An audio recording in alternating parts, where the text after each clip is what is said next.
Welcome back, everybody, to another episode of the Southern Outdoorsman Podcast. Going to be doing some video Q&As today, just like we do every single Thursday. Excited about that. Also going to announce the giveaway winners for our First Light giveaway. Hopefully we can do another giveaway soon because that one turned out really good. Appreciate everyone who entered. Subscribe to Woodsman Wire, which is our newsletter. So we're going to be going over that, and then we're going to be talking about our last hunts of the season. My wife got her first deer. Got a big story there. So, Jacob, how are you? I'm doing good. I'm doing great. We've just been doing some podcasts. I'm not gonna lie. It's February. We got like these 75-degree temperature days. It's still deer season, but now my brain has 100% switched to turkey. Yeah, you got the turkey shirt. Yeah, buddy. Got the turkey shirt on right now. So, yeah, I was just like, it felt so good the last couple of days being outside. Dude, me and Tiff were talking about what we're gonna do this weekend, and I was like, you want to go listen for turkeys? Because I was like, let me look at the weather, and Sunday is supposed to be like 78 degrees. Yeah. I was like, let's go listen for turkeys and then go fishing. And then Monday is the last day of deer season, and we're getting a good cold snap that day. The temp's dropping like 20 degrees. So I know where I'm going. I'm gonna hunt all day Monday. It's gonna be my last hoorah. New buck showed up last night, by the way. I'll show them to you in a minute. Big old buck. All right, so we'll kick it off with some video Q&As. You can submit these at our website, thesouthern.outdoorsman.com, same place that you can subscribe to Woodsman Wire. So while you're over there, go subscribe to our newsletter. But you can drop these video Q&As in here. Like I said, we're getting close to turkey season, so if you guys want to start dropping in some turkey Q&As, I know we got some late season and postseason scouting Q&As coming up. And one other thing, this week we got a whole bunch of questions on if we could cover postseason scouting, setting up stands postseason, buck inventory postseason, shed hunting. The next 3 Monday episodes are on that exact subject, so y'all are going to get what you want there. Yep. And they're 3 really good episodes. So just recorded one of them about 12 hours ago last night. Yeah, I know. So It was a late one. It was a late one, boys. All right, let's kick it off here with Amanda Hart from the great state of Ohio. She said deer hunting in the snow/ice. Yeah, it's pretty cold out here in Ohio right now. My question to you would be, what is the best time to go out to hunt deer when it's this cold? It's like 9 degrees outside. Is there certain places that maybe would be better for hunting in this kind of weather? Like, would I be in the saddle? What would be the best place? Seeing lots of deer on and off, just trying to figure out where would be a better place to hunt. All right, first off, props to Amanda for the best video quality so far on a video Q&A. I don't know what you filmed. I would love to know what phone you filmed that with, because that was impressive. Crispy. That was crispy. That's what we call crispy in the business, in the film business. So, all right, deer hunting in the snow and ice. Being from Alabama. We've gotten this a lot the last 3 weeks, both from like some Alabama and like Georgia. Got like people in the deep south when we had a little bit of that snow come through, and now Amanda up in Ohio talking about this, and I'm like, I'm not your guy on that. Yeah, the only time I've had success, I can pass along what I know from other people. Yeah, but I personally have never hunted. I will say I have experience, kind of.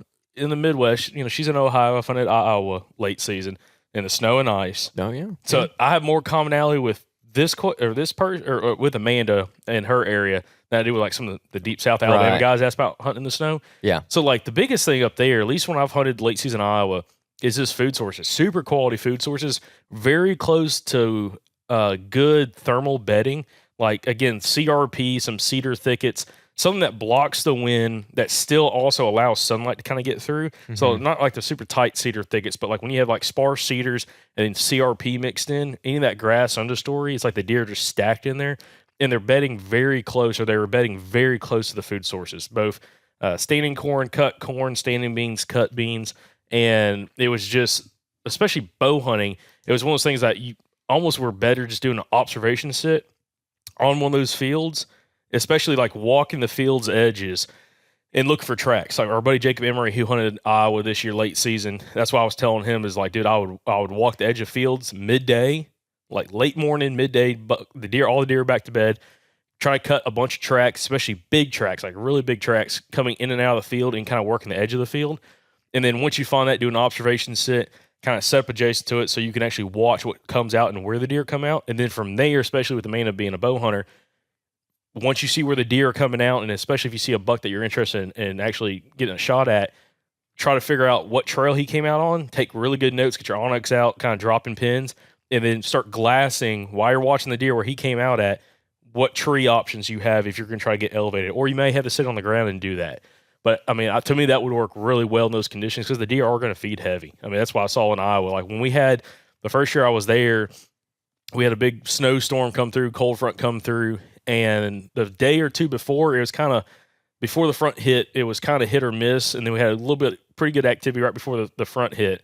Then afterwards, it's like they were feeding, like bucks were out feeding at 3 o'clock in the afternoon. Yeah.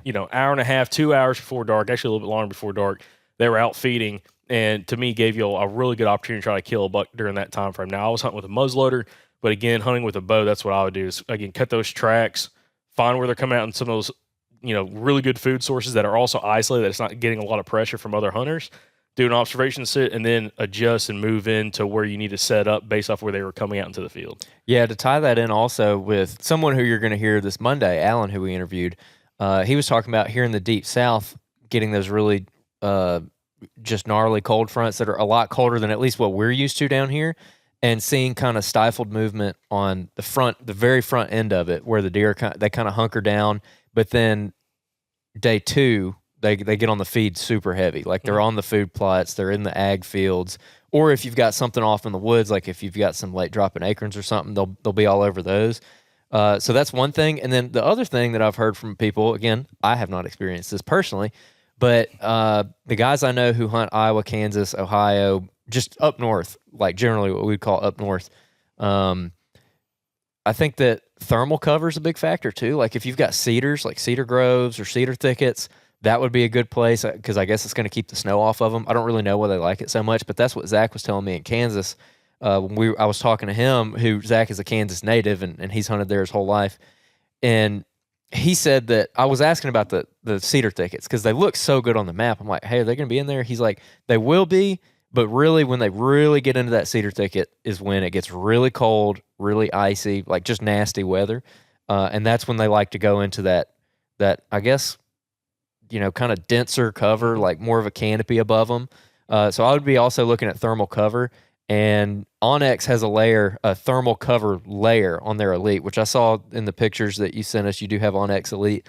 So you can go on there and you can turn on that layer and it'll shade in what some of that thermal cover is. And what would you describe as thermal cover? I mean, in my opinion, it blocks the wind, but still allows some sunlight to come through and also, kind of keeps them out of the elements. So like cedars, like you could just have a cedar out there, a couple cedars sparsely out there, and that would be fine if you have like CRP grasses kind of blocking the wind but still allowing sunlight. Mm-hmm. Or you have the really dense cedars where like when you're standing on the edge of it, you can't see underneath it. Like there's shorter cedars on the outside that's going to kind of block the wind, and then they can get in the inside of it, and it's going to keep the snow off of them, the ice and everything else, and keeps them a lot more protected in those conditions.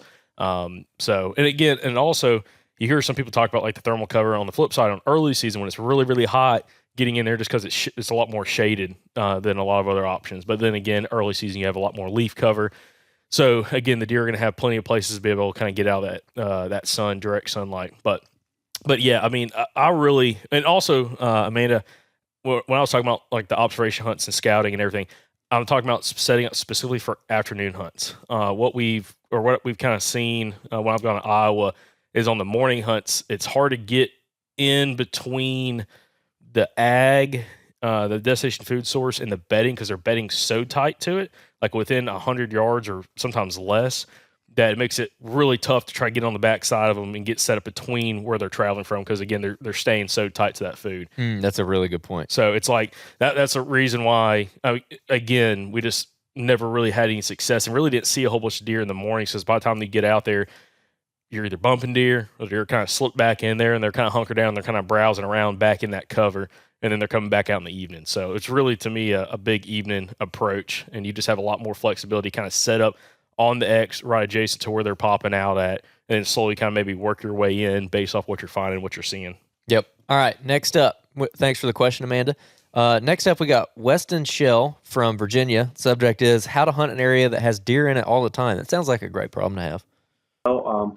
I've got a really good question for y'all. I've been listening to y'all. I like what y'all are doing, and Love the podcast. Keep it up. So I sent you a picture. You'll be able to see it. Should come with my submission. I have been hunting this property for 2 years, and it seems like I hunted a majority of bow season.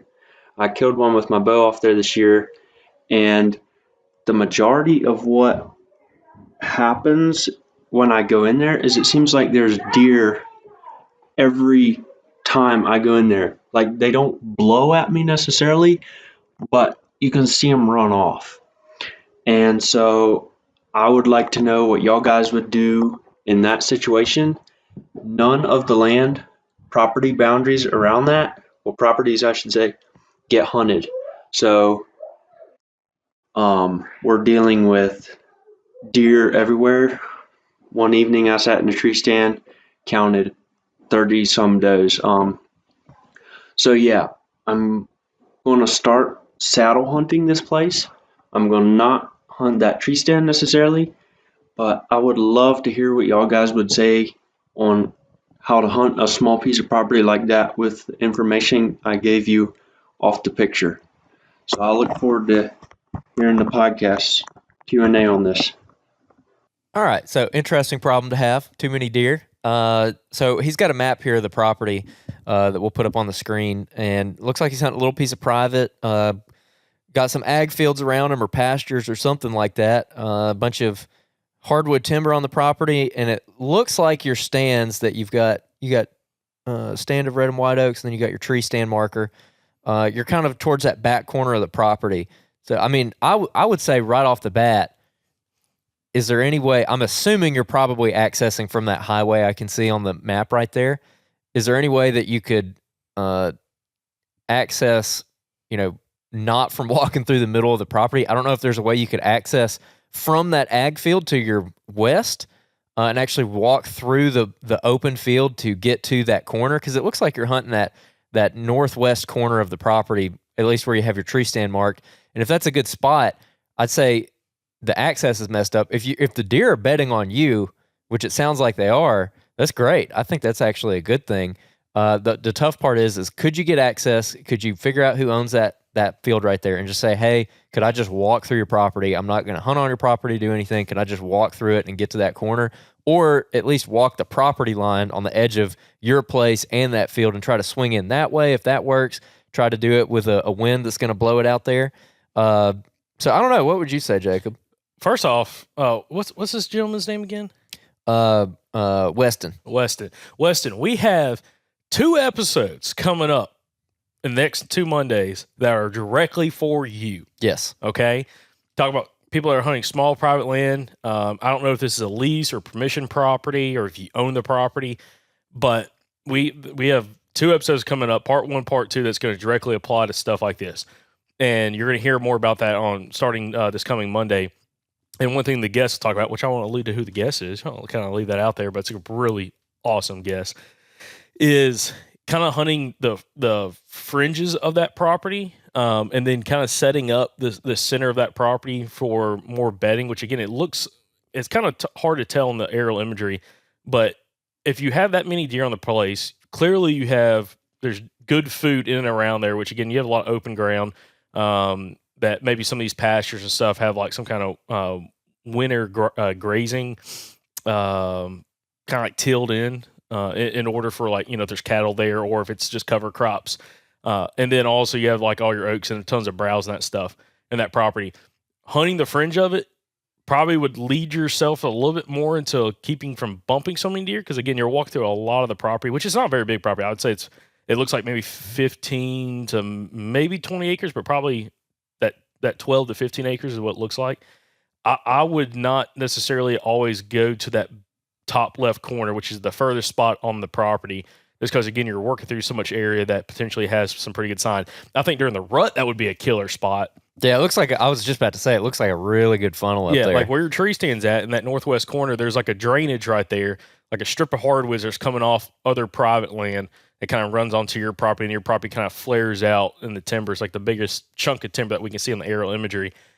To me, where your tree stands at would be a great rut spot, and that's one of those areas like during the rut, which you're going to hear on Mondays and Tuesdays episode, or the next 2 Mondays episodes, is like those are some of those areas that you kind of go in it and you're not so worried about bumping deer super early, but you're going to sit there all day long during the rut. And at any point, that buck could come cruising down that hardwood drainage and kind of get off into your property. So, but for outside of that standpoint, is trying to set up the property a little bit better for access. And I mean, there's a lot there. The biggest thing is, one thing I'm curious, because he's in Virginia. I think Virginia might be a baiting state. Actually, I'd probably assume so. They're still in the South. At least I call them the South. Andrew you might not classify them as the South. But if you're baiting on the property, if you are, I don't know where you're having bait placed at and how much that's a factor as well for you for hunting, but also like keeping deer they're going to be kind of bet around it, which again, you're going to hear on Monday's episode as well. That can make it very challenging from a hunting standpoint. But the biggest thing is I would look at a lot on the habitat edges on the around your property, on like your western boundary, your eastern boundary, even like the southern boundary, and then kind of figure out also better access for the property. Access where you can access around the property without walking right through the middle of it would probably help you a ton, just because, again, you have a lot of negative terrain to the west and to the south and really to the northeast of your property where deer aren't going to be at, especially during daylight hours. So using the edge of your property to access, I think would help you out tremendously. And also just being very strategic on when you hunt it. Again, depends on your goals. If you're out there, you want to get a bunch of meat and get your does tags filled and maybe try to get a buck, that's one strategy. But also if you're just trying to kill like a mature deer or whatever your target buck's going to look like, I would maybe have a little bit different strategy on how often you hunt it. Because a property like this, even though there's a ton of deer there, you could educate them so quickly just by kind of going and hunting the same spot and not really paying attention to your access and to your wind, that it could hurt you in the long run, especially if you have a bunch of does on the property that get very educated to where you like to sit, and they get a little more spooky kind of coming through there. So, yeah, the biggest thing is I'll just work up the edges of the property. Again, the boundaries, cut in some good access, or whether if it's permission property, ask the landowner if you can just kind of go in there with like a little handsaw and have like a little trail system that you can kind of work the edge of the properties or the edge of this property around. That would help you out tremendously, I think, to make it a lot more huntable than just kind of, burrowing through there and bumping a bunch of deer. Yeah, that northwest corner looks phenomenal. I mean, it looks really good. It's a great pinch point. It looks like there's some houses up there north of you, and the backside of those houses is some kind of brushy cover. That looks fantastic.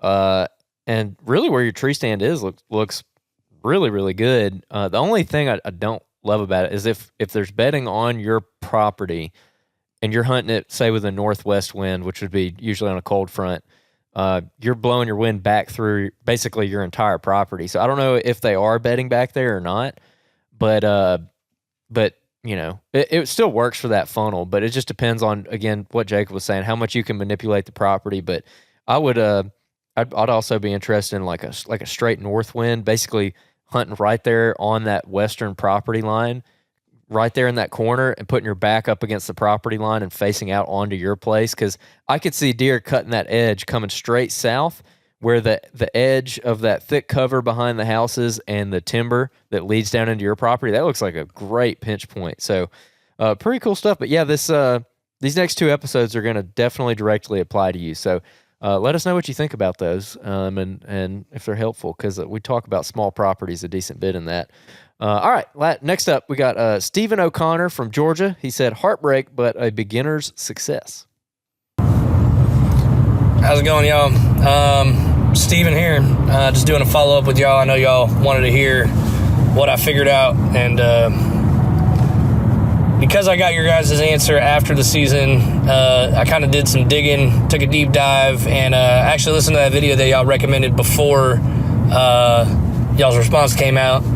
A couple things I took away from a lot of your collection and things that helped me out as a beginner, bow hunting from the ground. Woodsman ratios and woodsman math, looking at multiple things going on in the woods, multiple signs, and kind of compiling them all together where they all meet and using that as a good area to start rather than just fresh sign onesie twosies. The edge with inside the edge, that was a key point. And something that someone had mentioned like halfway through, where they said that they found a bunch of deer trails and a bunch of deer like right next to where they were parking and in the logging roads and stuff like that. That was a key point for me as well, and it helped me change up my scouting methods. To answer your question, I am from Imperial Beach, San Diego, California, which is the southwesternmost corner of the continental United States. It's bordered by the Pacific Ocean and Mexico. I've been in the military for 10 years, which is why I have such a weird accent. And I've lived in the South for the last 3 years in southeastern Georgia. I work in Florida, but I live in southeastern Georgia. I didn't want to live in Jacksonville. Long story. I'm a beginner hunter. I started out bow hunting. I've never rifle hunted in my life. I'm an adult onset hunter. I've only hunted the last 2 seasons, and each of those seasons have only been a month due to military obligations. Basically showed up in December both seasons and just kind of picked out the remnants and tried to figure it out. Your guys' podcast has helped out immensely. Like I said, I've got on deer, and beforehand, this beach boy has never been out in the woods like that and been able to get anywhere near as close as a deer as I did this year, and then last year I did it. Here's the heartbreak story. I found some tracks. I bumped a deer while walking. I followed it back after I bumped it, found a bunch of fresh sign, a couple rubs, a couple scrapes, very fresh scat, fresh tracks, and what kind of seemed like a flatland funnel is what I would call it. It's an area where a bunch of thick palmetto wall met up with a old logging road that had been overgrown and kind of bulldozed in, and a creek, a man-made creek that was very deep that the deer would not cross. And I set out a trail camera. I got some work on it. I started doing some more scouting, tried to figure out a way to get across a creek on this opening where I had my trail camera set up. And I got lucky, and I found where an old logging road led off right on that creek, and it happened to correlate with that clearing where I was seeing those deer coming through on my trail camera. Went out one morning. It was a nice, brisk, cold front, 28 degrees outside. Got out there before sunup, parked about a mile out, changed up my route entering so I didn't, bump any deer. And basically just did pretty much all the things you guys recommended before I heard you guys recommend it, just by deep diving and listening to a lot of your podcasts. And boy, did I mess up. One of my hand warmers stopped working, or maybe I just couldn't feel my hand anymore, but I unclipped from my bow at about 8:05 a.m. to kind of like reseat it or add a new one into my glove because I couldn't feel my trigger finger on my release. And as soon as I did that, this small 8-point just pops out, and boy, he was about 5 feet away from me, and we're about eye level. I got my ghillie suit on. He doesn't see me at all. I start shaking. I got buck fever, and I doubted myself. And I didn't keep on my bow. And when I went to draw back, I realized that I probably should have practiced doing it sitting down in a weird position. And he caught me immediately, and he booked it. I mean, he was 3 counties away by the time I got my arrow all the way back. But for someone who has 0 experience, I've never killed a deer, never even been that close to a deer, I'm going to call this a success. I was able to take points on scouting, figure out where they were moving, figure out where they were coming from pine thickets back into the oak flats and into the, bayhead swamps, and use my environment around me to my benefit. I just say I was inexperienced, and I wish I had somebody there to just tell me, yank back and shoot, because I definitely caught buck fever, and I froze up for a second there, and I think that's why he got away. But thank y'all for everything that you do. Again, trade out my winter camo for my normal day-to-day camo, and just got orders out of the south. I'll be leaving this year. It's my last deer season in the southeast for the next couple years, and I'm going to be going up to Washington to hunt Roosevelt elk and black-tailed deer. So here's to hoping, and hopefully the boot camp that was the southeast flatlands will help me in the mountainous terrain that is western Washington. Hope y'all have a good day. Appreciate it, Steven. Thanks for your service, man. That's awesome to hear that story, too. I mean, I'd call that a success, honestly. I was talking to someone the other day about how long it took me to even kill a deer on public land. I mean, it was like years. It took me a long time to kill my first deer by myself on public. So, I mean, that's a huge accomplishment. And Washington, that's going to be interesting, huh? Dude, Roosevelt elk. Rosies. Dude, that'd be awesome. That's pretty freaking cool.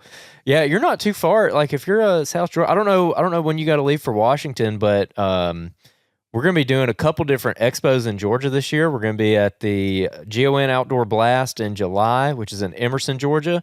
And we're also going to be at the Mobile Hunters Expo in early August in Dalton, Georgia. If you can make the drive, man, I'd love to shake your hand, meet you at that show. So, or at one of those shows. So, I don't know when you're heading out, but definitely appreciate that. Yeah, no, that's awesome. Yeah, that's like old San Diego. I think there's something that doesn't get talked about enough is those close calls when you don't actually get an opportunity at the deer, or you can't execute the shot, whatever happens, but the buck gets away or the deer gets away. But there's so much you can learn from that you can't really get from a podcast. Like that's where you're building that personal experience. And like that personal experience is so hard to transfer onto like a podcast where you're talking about, how someone else does what they do. Because like what you do in that moment is something that's almost like subconscious. Like you get to the point where, a lot of these successful hunters we've had on the show, like they can't really explain what they do. It's just they understand the different motions of what they need to do in order to execute that opportunity. And it just takes a ton of those kind of close calls. And the more opportunities you can get like that, that's where you're going to build your personal experience and not only be able to apply what you're learning from some of these podcast guests on the show, but you're then going to understand how to be able to execute in the moment. Because again, there's no way to teach somebody how to execute in the moment until you go through that and you have what, you can call failures, but also it's these little tidbits of success of these close calls. And you start working your way through of how to be able to, again, make the most of it when you get that opportunity. So, Steven, again, congratulations on, just getting that close to a deer and getting that kind of experience, because hopefully that keeps you fired up for, even though you're going to be chasing completely different species, this coming fall, but you're going to be able to, have experiences of, game animals that close. Then now it's just working through those experiences and figure out how to execute those next opportunities. Yep, definitely. All right, man, that's going to be our three Q&As, video Q&As from this week. So appreciate everyone who submitted those. Got a couple more in the hopper coming up. So we'll be getting to them next Thursday. Do them every single Thursday. And again, perfect timing. If y'all have any other questions on kind of the postseason scouting, getting ready for whether it's like, again, the stay-in placements, just kind of getting ready for next deer season, with season kind of wrapped up for most of the country. And also, if you'll start having any kind of questions on turkey hunting, we're going to kind of start getting some turkey content kind of into February, getting into March, and then kind of be doing that throughout the springtime before going back to whitetails. But any of you all that are either brand new to turkey hunting or curious on trying to figure out how to, have some more success turkey hunting, just because it is so fun. It was one of those things I used to just despise, because I went on a handful of terrible turkey hunts. Turkeys weren't gobbling. It was miserable. And I was like, oh, this is for the birds. And then, then you start having a little bit of success and start learning a lot more, and it's super, super enjoyable. So I know a lot of you guys out there maybe don't turkey hunt, but you're kind of curious on doing so. Feel free to write in any kind of those Q&As, or I say write in, submit your video Q&A on the podcast on the website. Again, thesouthernoutdoorsman.com. And there's a link down in the show notes and there's video description in order to submit yours. And we'll kind of get those answered and talk about that throughout the springtime. Yep, definitely. Have you been doing any hunting lately? You haven't? No, I mean, I went this past Saturday, or actually, no, this past Friday. went with our buddy Kyle Sides down to his farm in the Black Belt, which was awesome. Just kind of, again, I've never deer hunted with him. We've always I've turkey hunted with him quite a bit in the past. And then also, we go snipe hunting with him on his farm. Snipe hunting. So he was like, man, he's like, hey, if you want to go deer hunting, I was just talking to him. He's like, hey, you need to come down here. We got some big deer that we're trying to chase, and bring your bow, bring your rifle, and we'll kind of figure out what we're gonna do. And we went down there and hunted, and it was right during this. We had some pretty good rain come through on Friday, and I told him it was on Thursday. He was calling me about it, and I was like, once we got off, I was like, hey, did you check the weather? He's like, no. I'm like, check it. I'm like, you hunting waders in a rain jacket? And he's like, well, we'll do that. So that's pretty much what we did. Had our rain gear on and went out there and hunted. I saw 6 deer, 6 does, 7 does. And then he had a couple nice, one small buck kind of trailing a doe, and then a nice buck that he's like, if he would have got closer, I would have shot with my bow, like 17-inch wide, 8-point. But that was pretty much it. Nothing crazy, but that's the only hunt I've had, and that might be it. Might be it. It might be the last one because we've been busy doing podcasts the last 3 days, and then I'm about to fly out to Pennsylvania. Actually, when this episode comes out, I'll be flying to Pennsylvania for the Great American Outdoor Show in Harrisburg to meet up with our buddy Greg Mayhair at Meadow Creek with his booth for the weekend, kind of working with him and some of his guys. So, and then season goes out on Monday. So I'll get back Sunday. I might try to figure out something to do for Monday, and then that'd be the last of the hoorah. And then Tuesday, the 11th, it's all out war and some snipe. By the way, I know a lot of y'all probably don't care or don't even know. So snipe is an actual game bird species. Yes. I know as a kid growing up, your uncles or older cousins or siblings or whoever were like, oh, we're going to snipe hunting, take a little paper sack and a red light or whatever, go out, walk around the woods, and they kind of, get you lost, whatever. But it is an actual game bird, and they're super fun to hunt. It's like a mix between, it's almost like a dove hunt, but they're just on the ground feeding, and you kind of push through there and they fly up. And like when I was down there at the farm hunting with Kyle, dude, there's so many snipe. Just everywhere, just big old wads of them flying and laying back down. Be a good hunt. So we get that coming up on Tuesday, which I'm real excited about. Yeah, and you just get in the field.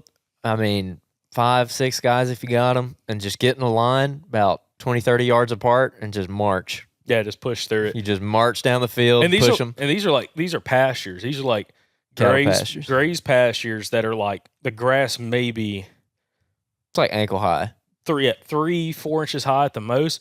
And you cannot see them. If they're on the ground, you cannot see them. It is wild because you're walking and you're just walking, and you might cover 100, 150 yards before you get the first one up. And then all of a sudden, one gets up and someone shoots at it, and then 50 get up. And just all around you. Yeah. Like some behind you, like you walked by them, yeah. You didn't see them, and they fly up. And they're about the size of like a smaller dove, maybe. Yeah. They're about like a dove. Yeah. I mean, and breast meat's pretty good on them. Again, we cooked them actually really good. But they're so fun to hunt. So anyways, we'll get that coming up. Yeah, that's just straight fun, dude. Yeah. I love doing that. So but I'm really looking forward to that, man. Yeah, but on the flip side, y'all have been doing some hunting, you and Tiffany. Yep. And you kind of alluded to it earlier, but she killed her first deer ever. She did, man. And before Tiffany, I've been with her for 12 years, and we've hunted in the past, and she's wanted to kill a deer in the past, and I actually took her to our local WMA, and we hunted one time, and it was like the first or second year they actually had antler restrictions on it. Of course, we had 2 spikes come out, and she was shouldered up. She was ready to go, and she's like, "Can I shoot?" And I was like, "No, can't shoot. Sorry." Had to let him walk, and that was the last. I mean, that was years ago. That was probably 2017, 2018. Yeah. And ever since then, she's gone a couple times. Like when she was pregnant with our daughter, she went with me a couple times and just had some does come out. She didn't want to shoot a doe. And then she's turkey hunted with me a little bit. Could have killed a turkey, but she was too pregnant at that point. She was afraid to go back in there because she's afraid she was going to go into labor in the woods. That would be a hell of a story. Killed the turkey the day before my daughter was born. Tiffany helped me roost it 2 days before. I was like, "You want to go tomorrow morning?" She's like, "Absolutely not. I'm going to go into labor." So I went and killed it. And ever since then, she's gone a couple times, but she didn't want to shoot a doe because she's like, "I don't want to kill another mama." Yeah. I'm like, "Okay, I can get that." But then Pablo's episode happened. That's what I was going to bring up. So We recorded with Pablo Esquivel a couple weeks ago, and Pablo's from. If you haven't listened to the episode, go listen to it. I promise you will laugh harder than you've laughed for this entire year. Pablo is from Costa Rica, and he came here, and he's just super appreciative of the opportunities that he gets as now as a naturalized American citizen. He gets to come here and hunt, and he does not take it for granted like we might. You know, we just grew up with it. He didn't have that where he's from. And just listen to him explain that towards the end of the episode. He's super passionate about it. Tiffany listened to it, and it made her like emotional. Yeah. And it changed her mindset where she's like, I'm surrounded by all these different hunters, like me, you, Mike, Sam and Blakely, Colton, Mr. Benny, like all these people that she's around all the time who are big hunters, and she's never really taken advantage of it. And Tiffany, like you give us crap all the time because we keep zero snacks in the house. Like Tiffany likes to eat really clean. We feed our daughter really, really clean. And so she's also interested in the food aspect of it. And then now she's especially interested in going and getting it herself, which is like, that's what we've always done. So it's like, it's nothing new to us, but to her, it's something new.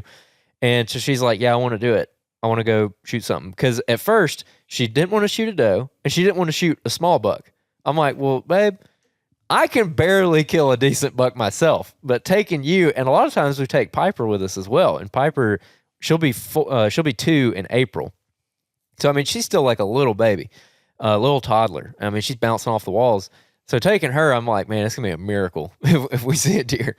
So we've gone a couple times. By the way, Pablo's episode 648. Yes. It came out December 30th of 2024.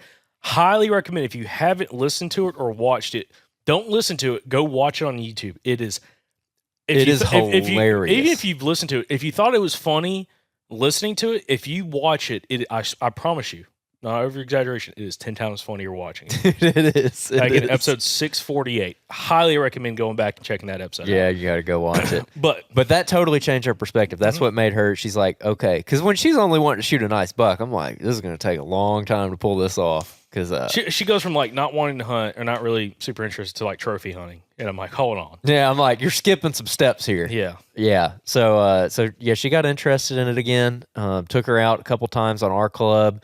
Just didn't have any luck. And then we went and hunted with our friends, Sam and Blakely. And they have a club down in the Black Belt. It's in Macon County.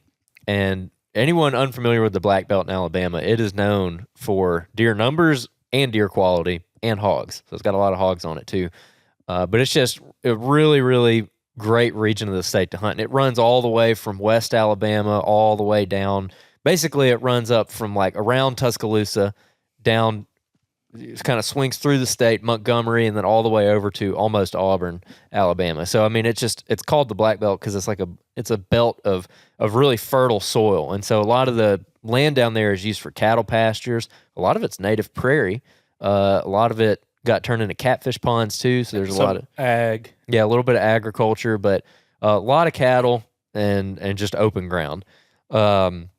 It just looks totally different than anything else. There's actually one thing that's cool about the Black Belt too, is there's all that it's like chalky dirt, and it's ancient seabed, and you'll find these banks in those prairies where it's that natural seabed eroding out, and it's like that white chalky dirt, and if you go poke around in it, there's like clams, there's seashells, there's all kinds of stuff. It's pretty cool. You're way far from the ocean, but really, really, really neat area of the state. So we went down there, target-rich environment. I'm like, all right, it's about to happen down here. Again, still hunting with the toddler, and dude, we get in this little shooting house, and Piper's in there, and she's just like bouncing off the walls.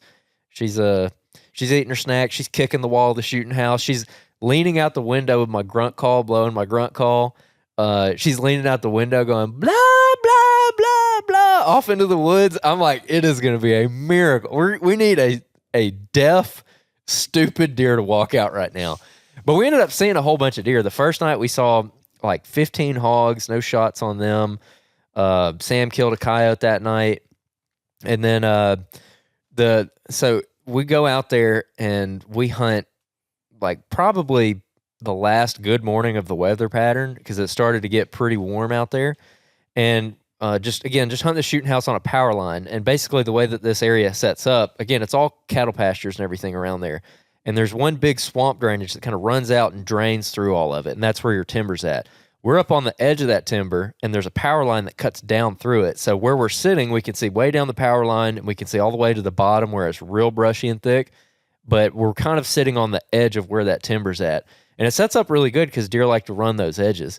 And we were sitting there, and gosh, I don't know, we saw like 8 deer before 7:45 a.m. There was just a doe here, a doe there, a buck chasing a doe here, and we just couldn't get on them, or they were off in the woods where we could see them, but they had all that trifoliate orange, which is I call it Satan's favorite thicket. I mean, it's like it's green and woody, and the thorns on it are like spikes. You could probably kill someone with one of them if you really tried. I mean, they're like, some of them are 3-4 inches long. That's and they're weird. stout. That's the way you went to it. I was like, you could pop a tractor tire with it. I was thinking about killing. I mean, dude, somebody these are with it. weapons. Well, I had to crawl through a bunch of it, so it was terrible. But Kyle's got that down there on his farm too. But we could see the deer slipping through that stuff, and just no shots on them. And also, hunting with someone who is not used to deer hunting. They've never killed a deer. Tiffany's never killed a deer. She shot a whole bunch, and she's a really good shot, but she's never shot at a live animal. It's different than you think it would be, because when me or you see a deer, we can get the gun up because we've been doing it forever. We can get the gun up, we can move around, like find that hole, and like we know how to execute a shot. Well, like she doesn't at all. So it's pretty foreign to her, like getting up on the animal, like knowing what you can and can't do, and just it's a lack of experience thing. And so it's not as simple as like, oh, there's a deer, get up, shoot it. It's more like she's got to get the gun up, I got to talk her through it and everything, and then you throw a toddler in the mix that's in a shooting house with us, and it just gets complicated pretty quickly. And so there was a lot of that. There was a lot of deer that I probably could have shot, but she was like not comfortable with it because she'd maybe have to lean a weird way, or again, it's just a lack of experience thing. So, and the other thing is we're not hunting a food plot or anything. We're hunting, it's just a straight up travel corridor where deer are running the edge. They're crossing the power line, but actually most of the deer, and we've had guests talk about this, they're paralleling the power line. So where this stand is at, the power line runs through these woods, and there's a little opening off the edge of the power line that kind of goes into the woods. It's a little bit brushy, and most of the deer are walking through that. They're not actually crossing the power line. They're walking parallel to it, and they're like 20, 30 yards off the power line, but they walk through this opening where we could see them. And then some of them will end up crossing a little bit further down, but it's the rut.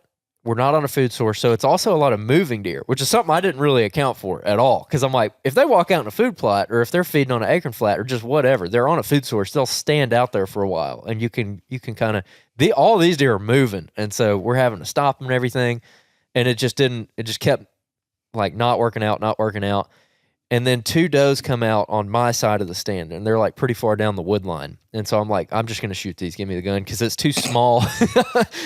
I'm like, God, no faith in her. Well, I asked her, I'm like, can you shoot those does? And she's like, no, I can't get out that window. Because the other thing, this shooting house had plexiglass windows that slid back and forth.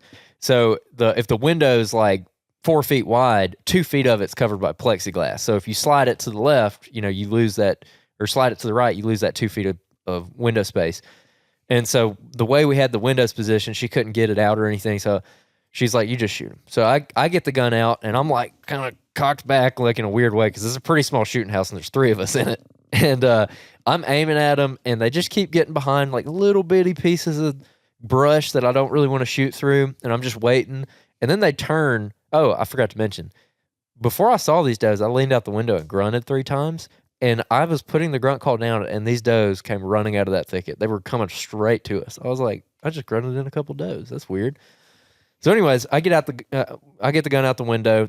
I could shoot them on a frontal shot, but they're coming. So I'm like, well, I'm just gonna wait and let them get brought. I'm not gonna rush a shot.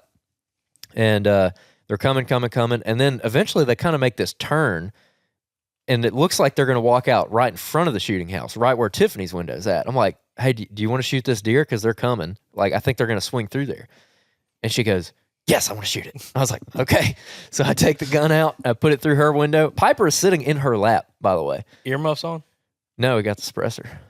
Oh. So I mean, we have earmuffs, but I'm not. That's why I got the suppressor, so we don't have to do that all that rigmarole. Tiffany gets out, gets the thing ready. These does are coming. They get to like 40 yards in front of the shooting house. And like an idiot, I'm sitting there and I'm like looking out my window. And again, it's so crammed. I'm like looking out the window and the window's like right here. And I'm kind of peeking out it. And my face is like right in the window. Me and this doe just lock eyes. She's like looking up there at us. And I'm like, crap, I think she saw me. And so she turns and she kind of starts acting a little funny. And we went over where to shoot it and everything, and I was like, "Hey, are you ready? Are you ready?" And she's like, "Yeah, can you stop her?" And so I had to yell at her twice. I didn't yell at her. I gave her the mat, but it was a pretty loud, aggressive mat because she didn't stop on the first or second one. She stopped on the third one, and she stopped, and I was like, "Okay, just take your time, pick a spot." And she's, bam, freaking smacks it. Hear the bullet hit because the other thing, that suppressor, you can hear the bullet hit, and bullet hits. Doe just like tenses up, and there's a patch of pine trees right there in front of us. And both of the does, they go run around the backside of that patch of pine trees, and you can't really see them. And I've got the binos up trying to look through those trees, and I see one deer walk out. I'm like, I think you got her. And she's like so nervous. When she shot, the doe started running, and like Tiffany's up on the gun and she shoots. And after she shoots, she like leans back off the gun, grabs the buttstock with both hands, and she's like, "You shoot it, you shoot it, you shoot it." I'm like, "You already shot it." Like she was all nervous that she messed up. And we ended up sitting there, and she's like, "Should we go look for it right now?" And I was like, "No. I mean, I'm pretty sure she's laying right there. It's still cold. It's going to get pretty warm today, but it wasn't going to get warm until maybe 10 o'clock or so." And this was like 7. It was before 8 a.m. It was like 7:45, maybe 7:50. So I was like, no, let's just let her sit and let's see, because I can still shoot a doe and you can still shoot a buck. So let's just see what happens. And I think we maybe saw a couple more deer after that, and it got to be maybe 9 o'clock, and we're kind of getting ready to get down. And Tiffany's like, should we get down? It seems like everything's kind of dead because we hadn't seen anything for like an hour. I was like, no, let's sit a little bit longer because 9 a.m., the bucks start walking. And not 5 minutes later, like, what I was telling her is what I think happens in the mornings is most of your deer are moving around from daylight to like 8:30, 8:40, depends on the day, but like throughout the morning, they're kind of going around, maybe going back to their bedding areas, maybe going and feeding.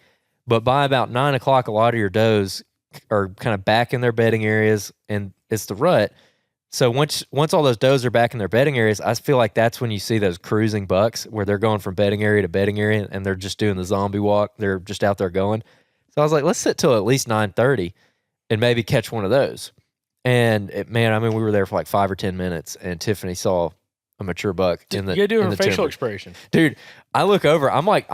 So the way that we're sitting, Tiffany's kind of looking this way and I'm looking this way. So we're looking like across each other because we're sitting there talking and everything in the blind. So I'm watching past her and she's watching past me, and I'm sitting there talking to her, and all of a sudden Tiffany's face, she goes, "Oh my gosh."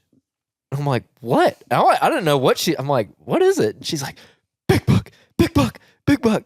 And I'm looking out my window, and the freaking plexiglass is right there, and it's all fogged up. And I can't see it. Like, it's got water. It's 2 panes of plexiglass, so I couldn't even clean it off because it had rained that night, and it was all wet, steamed up. And I'm like trying to look, and I can't see it. And she's getting the gun up and everything. I'm like, oh, we're doing this. Okay. And she got a real good look at it. I never even saw the thing. And we ended up, Sam had a trail camera picture of it right there. There's a pond just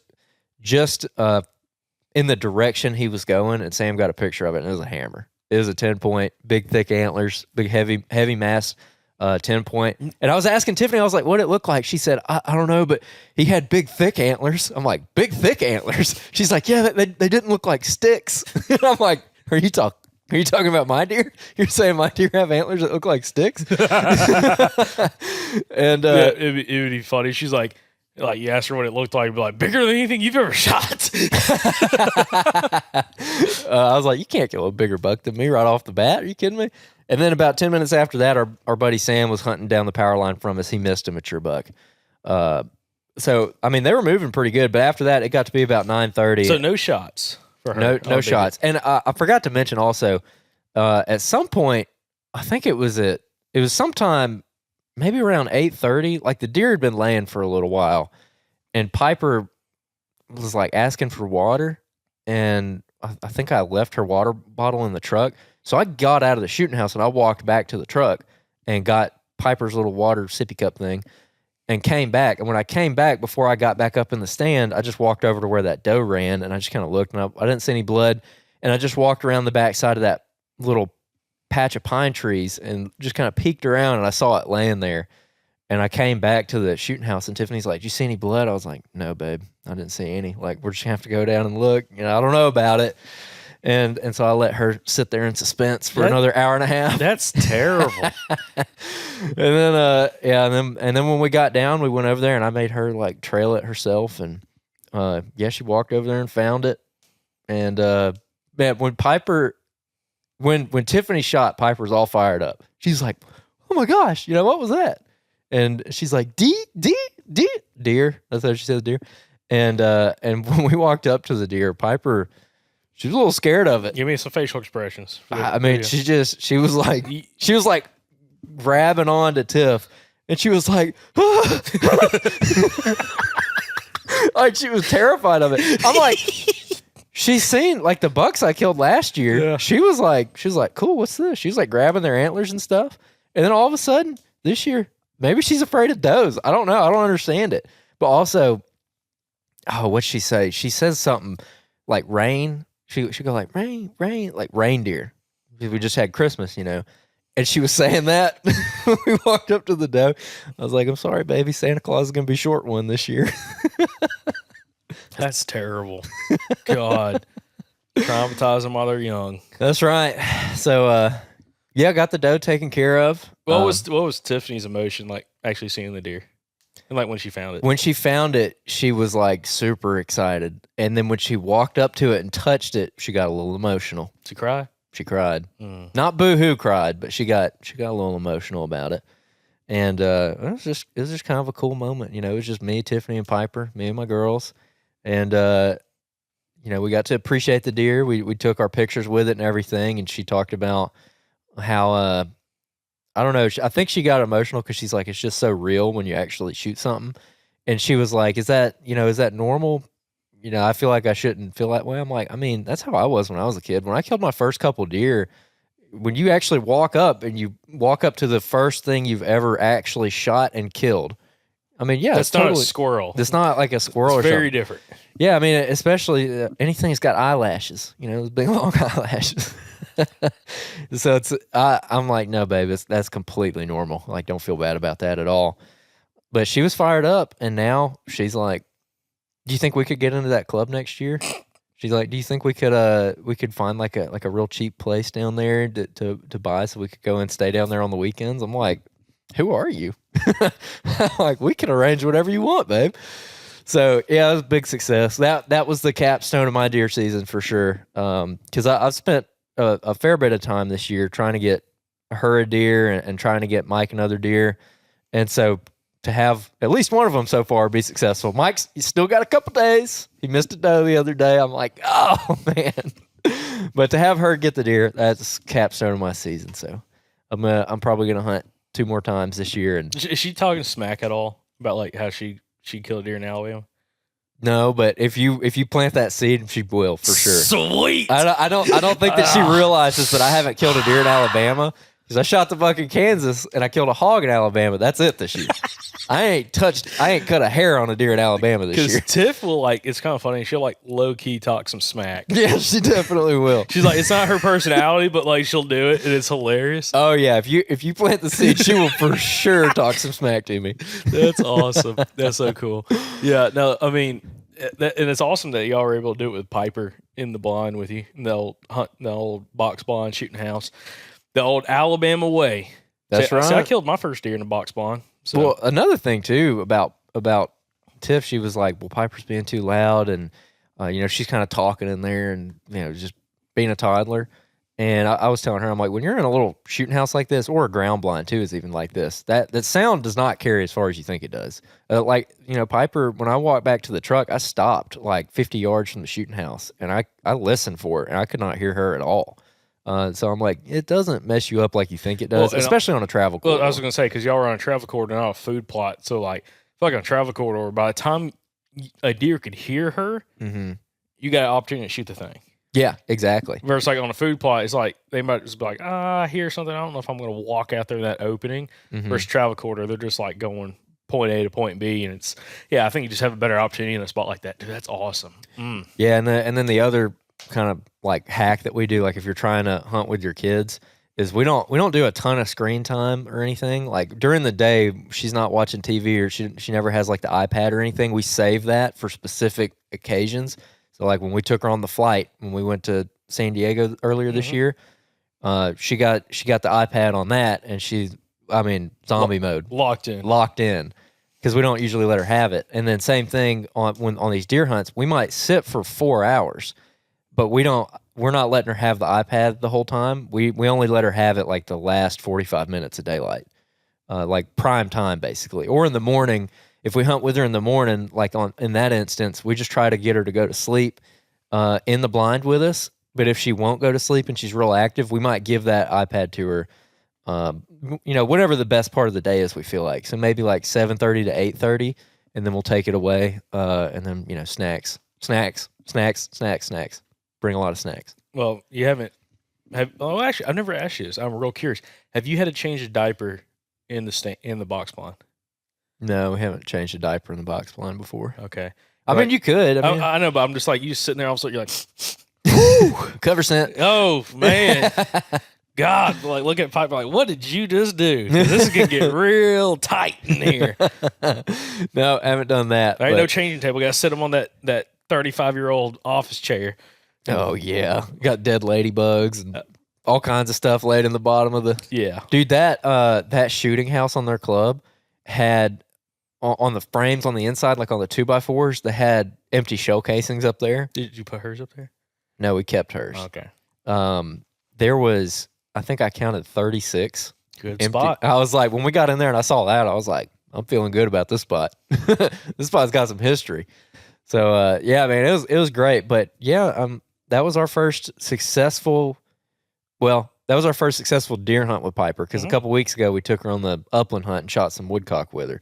So, dude, you can have success with a toddler in the woods. I mean, you can definitely do it. They don't, as long as you prepare for it and you manage your expectations, they don't slow you down as much as you think they would. They really don't. Unless you're trying to get up in a tree. Well, I mean, if you're trying to get in a tree, that's what I'm saying, man. I ain't going to saddle hunt with her or get in a ladder stand, because I don't have a safety harness or anything for Piper. So we're kind of limited. We can either hunt in a ground blind or we can hunt in a shooting house, and that's pretty much it. And that's what we did on this hunt. So, I mean, it worked out super, super good, man. I couldn't be any happier with it. That's awesome. Well, congratulations to Tiffany.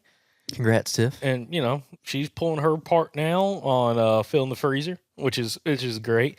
And also, that's probably one thing when y'all go to cook some of that deer that, like, it's kind of a reminder, like, this is the one that you shot. You kind of help provide for the family.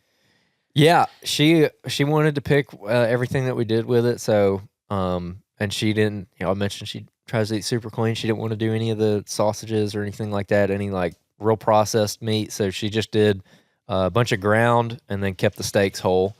And then with the ground meat, we'll probably do a couple different things with it. So, this is another thing. If you're kind of unsure of what to do with the deer, and maybe you're going to take it to a processor, just getting regular ground is always good, because you can always turn it into other things later if you want to. Like, it's real easy to do a breakfast sausage or something. Just throw some seasonings in there. And I can just wake up one morning and say, I want some breakfast sausage. And I can grab some ground deer meat out of there, mix it up that morning, and eat it that morning. So you're not tied down to one thing. So that's what she wanted to do. And yeah, she's like, I get to choose how we cook all this, no matter what. I'm like, okay, fine. It's your deer. I'm not going to say anything. Did y'all put it on packaging like Tiff's dough or something on there? No, we haven't done that. But we got the dates and everything, so I'll know what date it was based on. So yeah, man, it was a great day. Awesome. We had a great day. Well, sweet. Well, still got a few days left for us Alabama folks. But I know a lot of the country is wrapping up or has already wrapped up. But appreciate everybody that's been listening to the podcast and watched the podcast throughout the fall, especially if it's your first time really kind of hopping on the podcast. Was this deer season? Again, got a bunch of past episodes you need to go check out in the audio feed. Again, we didn't start doing video podcasts till episodes like around 400 or just after 400. So there's a lot of really interesting episodes out there that you may find interesting, especially in the off season, and then also a bunch of turkey episodes that we've done in the past too. So again, if you are curious getting into turkey hunting, or you're already turkey hunting, but you just like the conversation of turkey hunting and the storytelling, especially with some old school turkey hunters, you'll really like this spring's content that we've got coming out for you guys. So, Andrew, got anything else? That's all I got. Awesome. Well, appreciate y'all watching the podcast. Thank y'all for listening. We'll catch you back here on the next episode from the Southern Outdoorsman. And remember, guys, y'all stay Southern.